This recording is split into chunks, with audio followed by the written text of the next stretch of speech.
الرحمن الرحیم وَلَقَدْ جِئْنَاهُمْ بِكِتَابٍ، اور البتہ تاکید جِئْنَاهُمْ بھیجی تھی ہم نے، لائے تھے ہم ان کے پاس بے کتاب، کتاب سے مراد قرآن، کیونکہ مطلق کتاب ہے ہی قرآن۔ پہلے بھی بتایا ہے کتاب کہلوانے کا مستحق وہ ہے ہی قرآن۔ بے کتاب قرآن بھیجا تھا، فصلناہ علی علم، سبحان اللہ، یہ ذرا سمجھنا ہے۔ جئناہم بے کتاب، بھیجی ہم نے ان کے پاس بے کتاب قرآن، فصلناہ، ہم نے کھولا، تفصیل کی اس کتاب کی، علی علم، اپنے علم کے مطابق، اپنے علم کے ساتھ، اپنے علم کے مطابق۔ دو مسئلے ہیں، قرآن مجمل کتاب ہے یا مفصل؟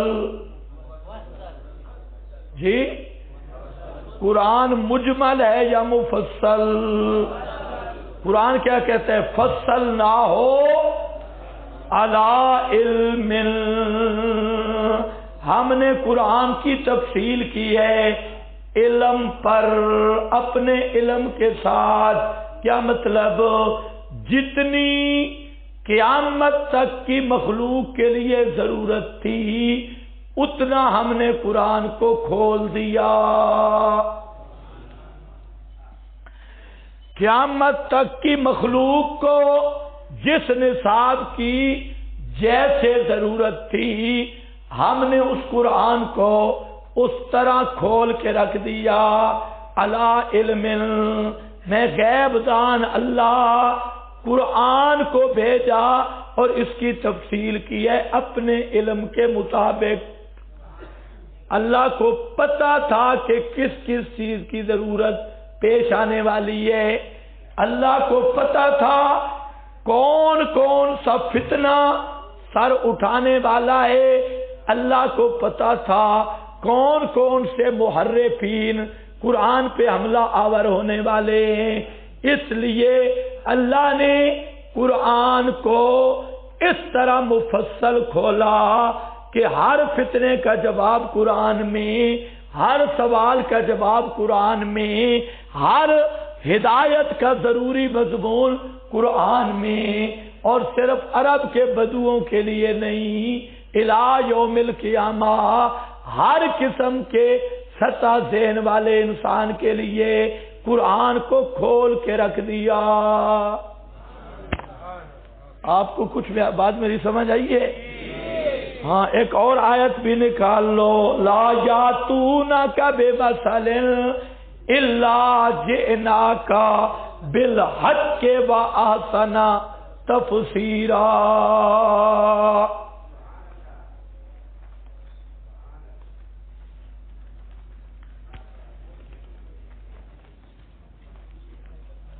لا یاتونک بمثل،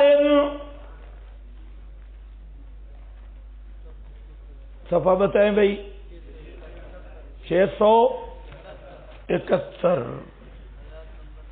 ان دونوں ایتوں پر انگلی رکھ کے دیکھو۔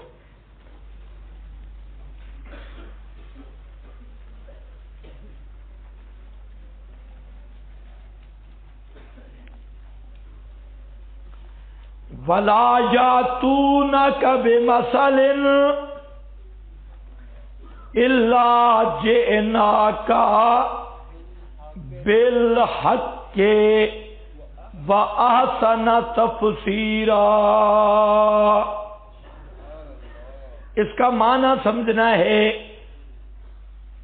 نہیں لائیں گے آپ کے پاس بِمَثَلٍ، بِحُجَّةٍ بشبہت، قیامت تک کوئی آدمی کوئی شبہ کوئی حجت کوئی عذر جو پیش کرے گا الا جئناک بالحق مگر لا دیا ہم نے بالحق کے ساتھ حق کے وَأَحْسَنَ تفسیرا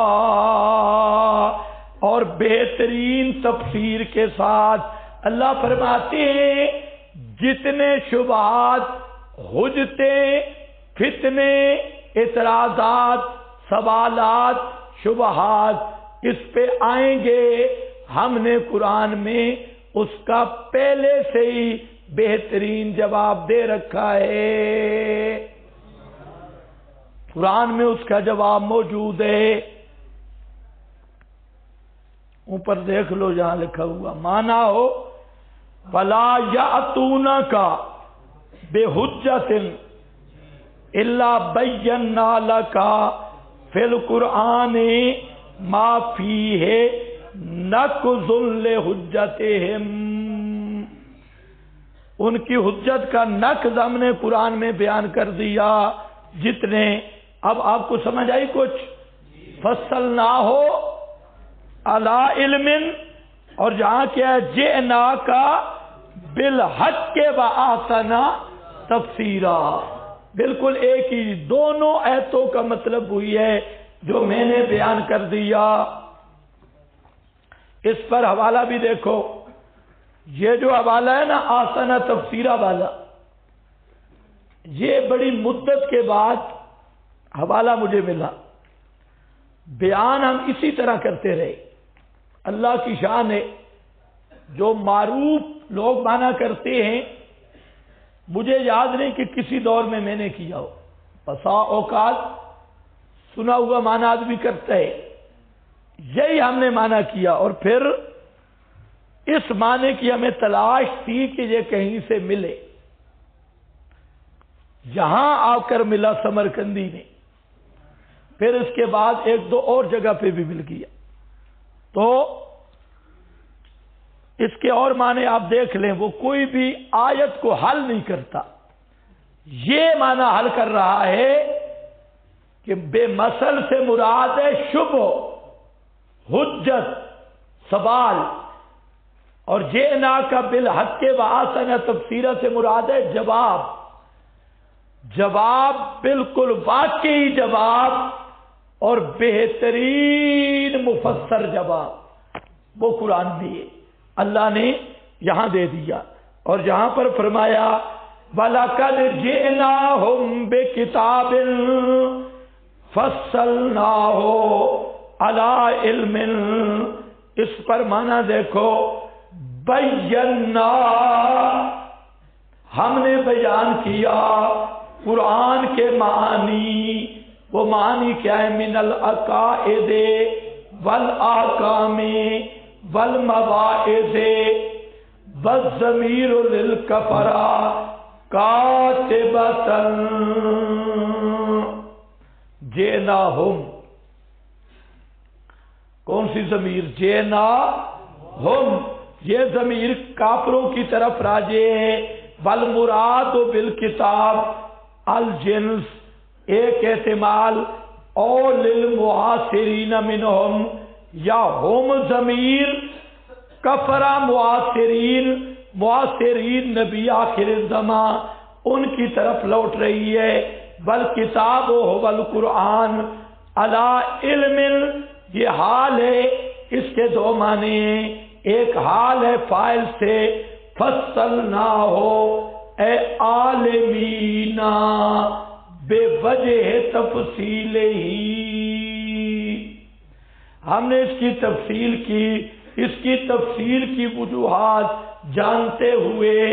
اور اگلا یہ ابو سعود ہے، اور اگلا حوالہ معالم کا، یعنی القرآن جئنا بکتاب سے مراد قرآن ہے، فصلنا ہو بینا ہو علی علم منا، آگے دیکھنا ہے علم منا لما یسلہم، جو بس یہ یسلہم میری پوری تقریر اسی میں آ گئی، جو ان کے لیے مناسب ہدایات تھی، جو ان کی ضرورت کی ہدایات تھی، وہ ساری ہم نے اس کتاب میں دے دی۔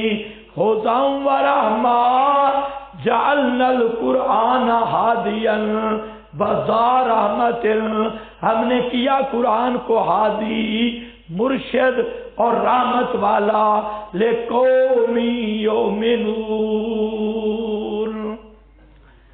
کچھ سمجھ آئیے آپ کو؟ قرآن کو پتھر دور کی کتاب کہنا،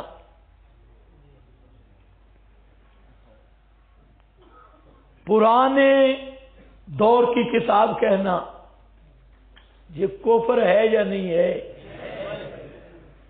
کیوں؟ اللہ نے قرآن کی کیا عظمت بیان کی، اور قرآن کی عظمتیں بیان کرتے ہو، یہ قرآن کی عظمت ہے۔ تم نے 4 روایتیں رٹی ہیں، حافظ کے باپ کو تاج پہنایا جائے گا، خدا تم پہ راضی۔ 8 ختم قرآن پہ شروع ہے مولوی، تاج پہ، یہ نہیں پتا کہ لتریشن ہوگی۔ قرآن کی یہ عظمت بیان کرو، اس کی ضرورت ہے، اور اس عظمت سے دنیا ناواقف ہے کہ قرآن پاک یہ اللہ کا علم ہے، اور یہ قرآن اللہ غیب دان نے اس کی تفصیل اپنے علم غیب سے کی ہوئی ہے، اپنے علم کے مطابق کی۔ قیامت تک ہر زمانے کی ضرورت پوری کرنے والی کتاب وہ قرآن ہے۔ دنیا کے قانون بدل سکتے ہیں، سوشل ازم کا دور تھا، برباد ہوا، رشیا میں کئی قسم کے نظام آئے، آج ایک بھی قابل عمل نہیں۔ یونان آئے، بڑے فلسفہ سے بڑے منطقے، ساری گٹر میں چلی گئی، سارے نظام بدل گئے، لیکن قرآن آیا مکہ سے لے کر دنیا کے ہر کونے تک، نبوت محمدی کے آغاز سے لے کر قیامت کی صبح تک پوری دنیا پہ قرآن کی تعلیم اس طرح برابر کی ہے کہ یہ ہر دور کی کتاب اور زندہ اور تازہ کتاب ہے۔ قرآن میں ترمیم کی ضرورت پیش، تمہارے اسمبلیوں کے قانون ہر 5 سال کے بعد بدل جاتی، لیکن یہ ہے خداوندی قانون، دنیا کا واحد قانون کہ جس پہ آیا اس کی موت کے بعد قیامت تک کسی کو حق نہیں کہ اس کا ایک حکم بھی ناقابل عمل قرار دے سکے۔ پتہ نہیں آپ نے میرا جملہ سمجھا بھی ہے کہ نہیں؟ ایک بھی نہیں۔ جتنی پینٹ پتلون والی مخلوق ہے وہ اسی سے ڈری ہوئی ہے کہ قرآن آج کے دور کی کتاب نہیں، یہ پرانی کتاب ہے۔ اور آج تو نیٹ پہ ایسے شیاطین کے جمگھٹے کٹھے۔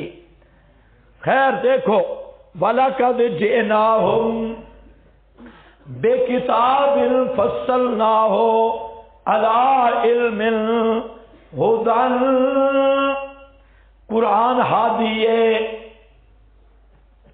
ہر دور میں قرآن ہادی ہے، وَرَحْمَةً، ہر دور میں قرآن رحمت ہے، لیکن اس ہدایت اور رحمت سے فائدہ کون اٹھائیں گے؟ لِقَوْمٍ یُؤْمِنُونَ،